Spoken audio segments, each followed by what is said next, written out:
మనసు ఒప్పుకోకపోతే మంచి పనైనా చెయ్యను. అట్టంటిది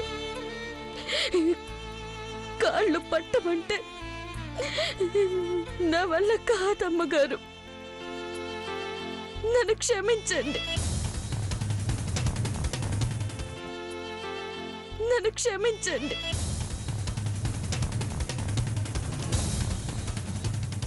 మీరు సావ కొట్టిన నా మనసైతే చంపుకోలేను.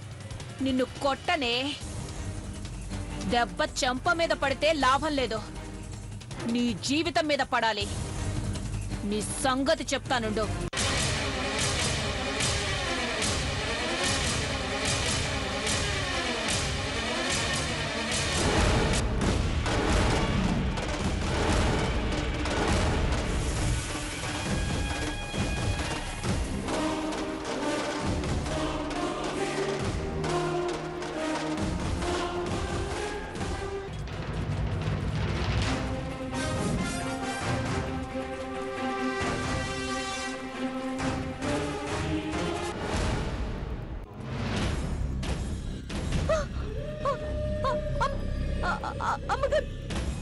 అమ్మగారే రావాలి,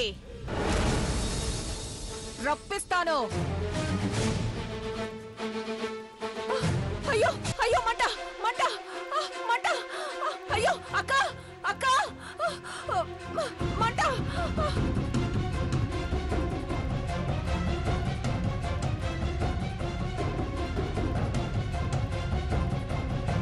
అక్క అక్క అక్క అక్క అక్క, హెల్ప్! అక్క, పార్వతి వేడి వేడి పాలు మోహన్ పోసింది, మోహన్ కాలిపోయిందక్క. అక్క అక్క, హెల్ప్ హెల్ప్! ఏమండి ఏమండి, ఏంటి అది నా ముఖాన్ని చూడండి, నన్ను చంపాలనుకుంటుంది. వేడి వేడి పాలు మొహం మీద పోసింది. చక్కెర కలిపారా? లేదు.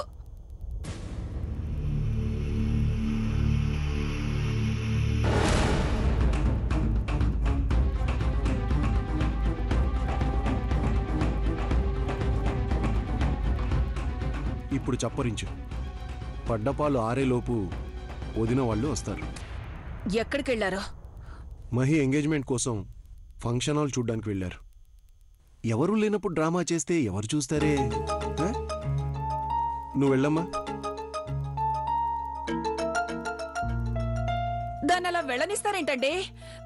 ఏనుగు నెత్తి మీద ఏనుగే మట్టి పోసుకున్నట్టు నువ్వే పాలు పోసుకున్నావు అని తెలిసిపోతోంది. పార్వతి మంచి అమ్మాయి. నువ్వు మంచిదాన్ని అనిపిస్తే పార్వతి నీకు పాలాభిషేకం చేస్తుందేమో గాని ఇలా మాత్రం చేయదు. మొహం గడుక్కో, లేదంటే నీలాగే చీమలు పీక్కుని తింటాయి.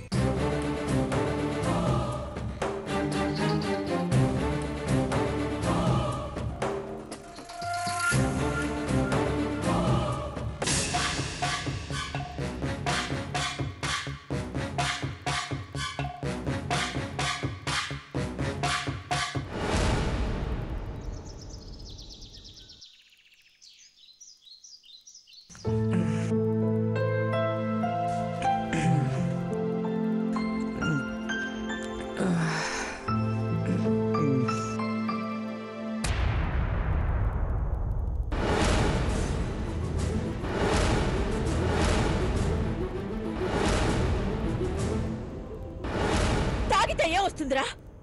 ఇప్పుడు బ్యాడ్ స్మెల్ వస్తుంది, రేపు నీకు బ్యాడ్ బాయ్ అని పేరు వస్తుంది.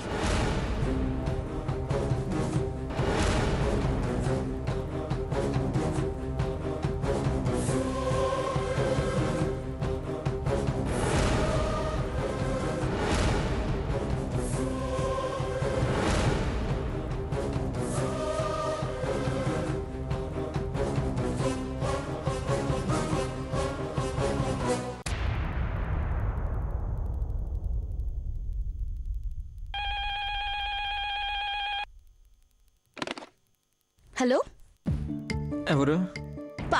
పార్వతన్ చిన్నబాబు గారు. Good morning. ఓ పార్వత. చెప్పండి చిన్నబాబు, ఏం కావాలి?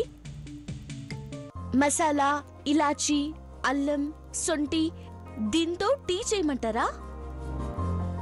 టీ వద్దా? కాఫీ తీసుకురానా? ఏదైనా స్పెషల్ గా ఉంటుంది, ఆర్డర్ ఇవ్వండి. నేను అడిగేది స్పెషలే. కాఫీలో కొంచెం విషయం కలిపి తీసుకురా.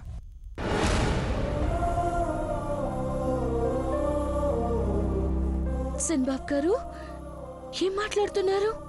నాకు చచ్చిపోవాలనుంది పార్వతి. ఇదొక్క సహాయం చేసి పెట్టు ప్లీజ్.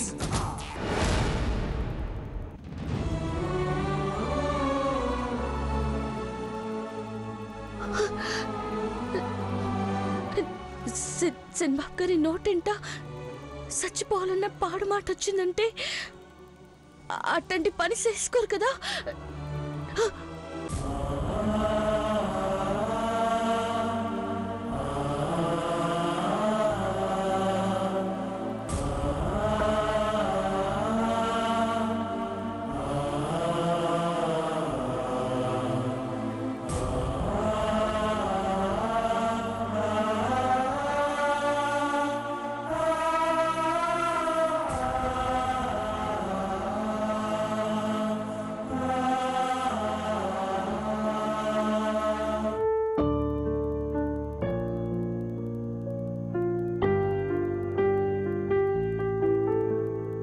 కాఫీ.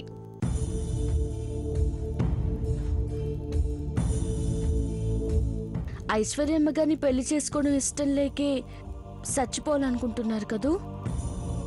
అవును. పెళ్లిళ్ళనేది స్వర్గంలో నిర్ణయించబడతాయంటారు.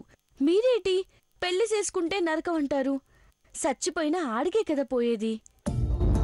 నా బాధ ఎవరికి అర్థం కాదు పార్వతి. నీకెలా చెప్పాలి? ఐశ్వర్య నాకు సెట్ కాదు, నాకు నచ్చలేదు. అలాంటి ఆడపిల్ల కూడా ఉంటుందా అని ఆలోచిస్తున్నాను. నేను ఇచ్చేవి తీసుకునేలా ఉంటే చావమని ఎప్పుడో సలహా ఇచ్చేవాడిని. మీ మాట ఇంటా ఉంటే బలవంతంగా పెళ్లి చేసుకుని బాధపడుతూ రోజు తాగేలా ఉన్నారు. ఆ మందు కూడా విషమేసిన బాబు. ఒకేసారి తాగి చచ్చిపోయే అదృష్టం అవకాశం లేకే ఇలా తాగుతున్నాను పార్వతి. వద్దు బాబు, మీరెప్పుడు సస్తాను అన్న మాట ఎత్తకండి. దేవుడిచ్చిన జన్మని కాపాడుకోవాలి కానీ సిద్ధమయ్య రాదు. అమ్మని పోగొట్టుకున్న దురదృష్టవంతురాలు నేను.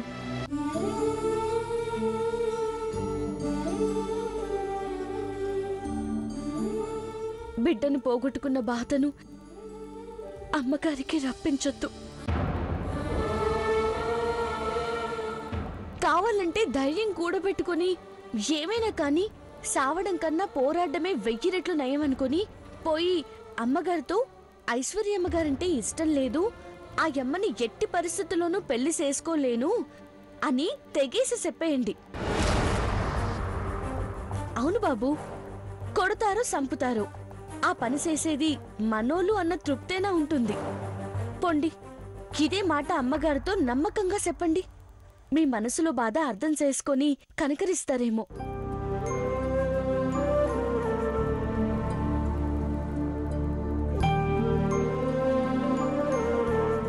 సంబంధం పోతే ఒక్కసారి బాధపడతారు, మనిషి పోతే బతుకున్నంతకాలం బాధిస్తూనే ఉంటుంది చిన్నబాబు.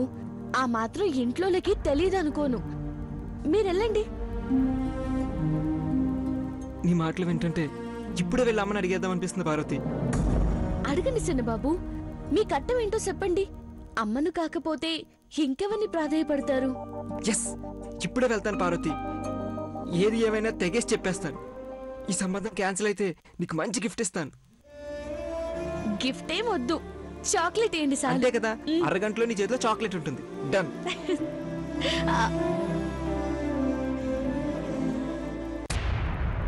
పార్వతి, కాఫీ చాలా బాగుంది.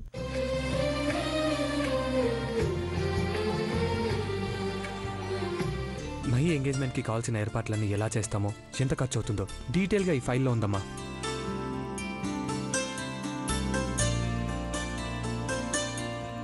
Wow, good.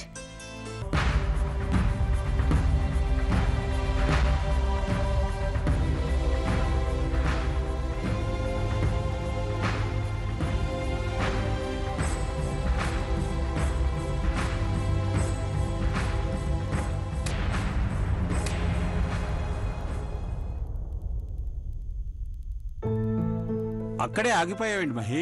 రా, నీ ఎంగేజ్మెంట్ ఎలా చేయాలో డిస్కస్ చేస్తున్నాం. ఏంట్రా? Nothing bro, you carry on.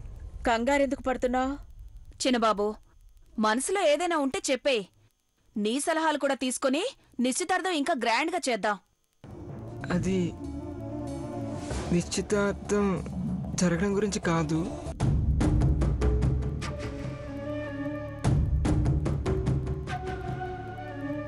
దాన్ని దాన్ని ఆపడం గురించి.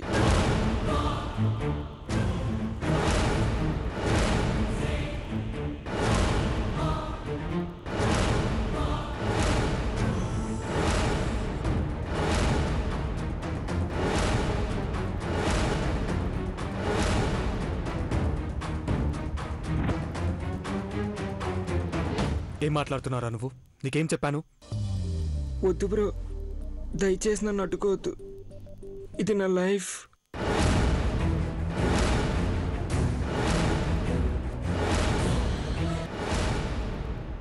నీ లైఫా?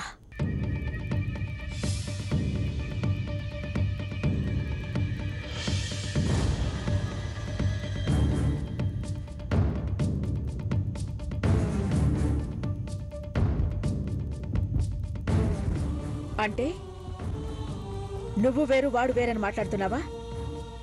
ఇప్పుడు మాట్లాడకపోతే జీవితాంతం మగవాడిగా బతకాల్సి వస్తుంది మామ్. తప్పో ఒప్పో నేను అనుకున్నది చెప్పేస్తాను. ఆ తర్వాత మీరు కొడతారో చంపుతారో మీ ఇష్టం.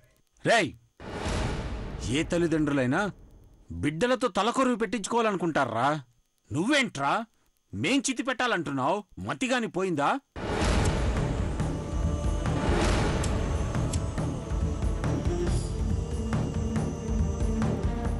ప్రాణం పోతుంది నాన్న, ఎవరికి చెప్పుకోవాలి నేను. 20 ఏళ్లుగా నేనే అడిగితే అది కొనిచ్చారు. పిల్లలకి తీరని కోరికంటూ ఉండకూడదని ప్రతిరోజు తప్పించే మీలాంటి పేరెంట్స్ కడుపున పుట్టడం నా అదృష్టం నాన్న.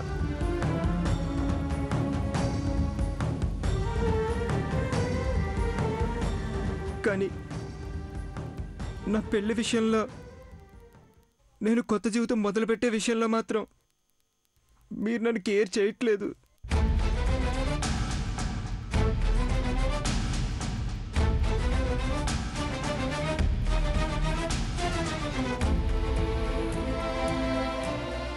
ఏం చెప్పాలనుకుంటున్నావో స్పష్టంగా చెప్పు మహి. వాడికేం తెలుసుమా? ఒకే మ్యాటర్ రిపీట్ చేస్తాడు. అన్నిసార్లు ఎందుకు చెప్పవలసి వస్తుందో తెలుసుకుందాం దేవా. అసలు వాడి ప్రాబ్లం ఏమిటో తెలుస్తుంది. చెప్పు మహి, నేనేమైనా నీకు లోటు చేశానా? నీకు తీరకుండా మిగిలిపోయిన కోరిక ఏమైనా ఉందా? నీ పెళ్లి విషయంలో నేను తీసుకున్న నిర్ణయం తప్ప? చెప్పు మహి, చెప్పు. చెప్పు మహి. చెప్పు. చెప్పు. అవును తప్పే, అవును తప్పే, అవును తప్పే.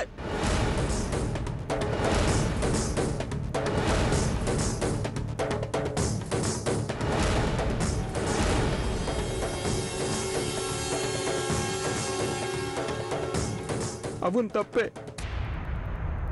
ఐశ్వర్యాన్ని కోడలుగా చేసుకోవాలని దాన్ని నాకిచ్చి కట్టబెట్టాలనుకున్న నీ నిర్ణయం తప్పమ్మా.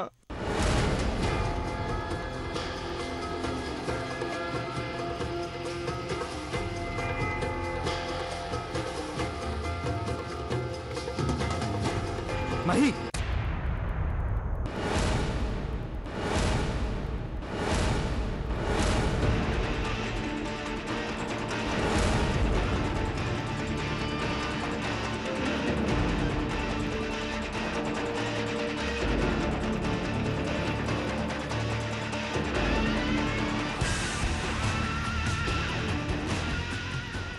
చాలా ఎదిగిపోయావు నాన్న.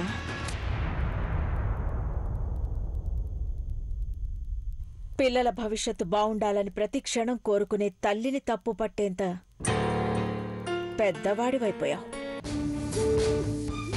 ఏమండి, మహి ప్రయోజకుడయ్యాడండి. అనవసరంగా మనం వాడికేమీ తెలీదు, ఎలా ఉంటాడో ఏమో అని కంగారు పడేవాళ్ళం. ఇప్పుడు అవసరం లేదండి. నాకన్నీ తెలుసు అంటూ ఎలా చూస్తున్నాడో చూడండి.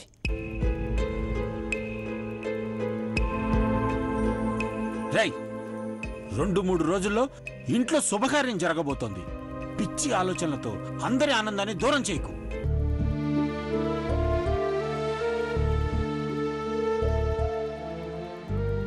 ఏంటి బావగారు మీరు కూడా? పిల్లల్ని ప్రేమిస్తాం, అడిగితే ప్రాణమైనా ఇస్తామని చెప్తారు కానీ చిన్నబాబు బాధని ఎవరు అర్థం చేసుకోరే?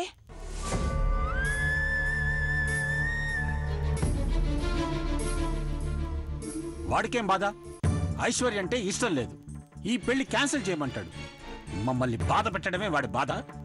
మీ ఎదురుగా నిలబడి మాట్లాడే ధైర్యం నాకు లేదు నాన్న.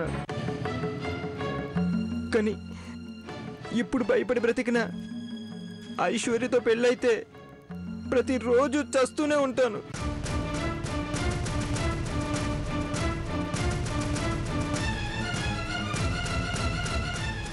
ఇప్పుడేమంటావు? నాకు ఈ పెళ్లి ఇష్టం లేదు. ఐశ్వర్య నేను చేసుకోను.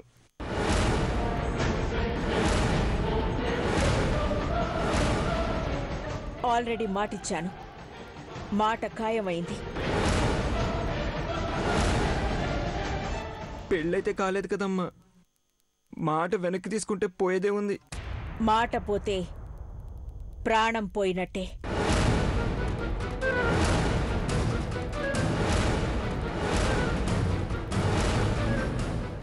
నేను బ్రతికుండగా ఇంకో అమ్మాయిని పెళ్లి చేసుకోలేవు.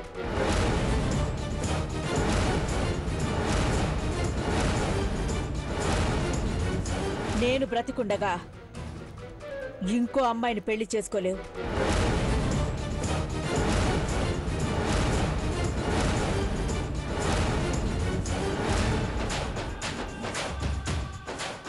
అమ్మా, వీడంటే పిచ్చోడు.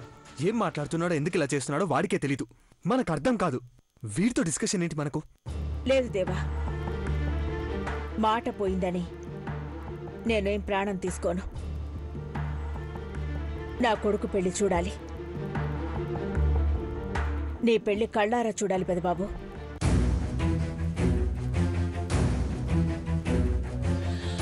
విజయ, మేడం. బిందె నిండా నీళ్లు తీసుకురా. Okay ma'am.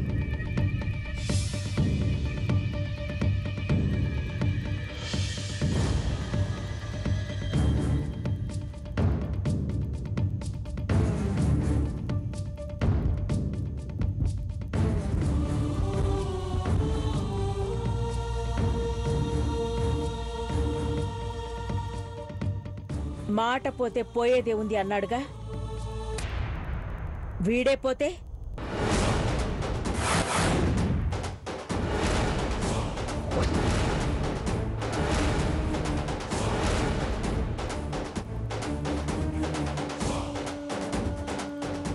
ఘట్టమనేని అఖిలాండేశ్వరి శివశంకర్ ప్రసాద్ గార్ల రెండవ కుమారుడి ఆయుష్ అర్ధాంతరంగా ముగిసినందుకు చింతిస్తున్నాం.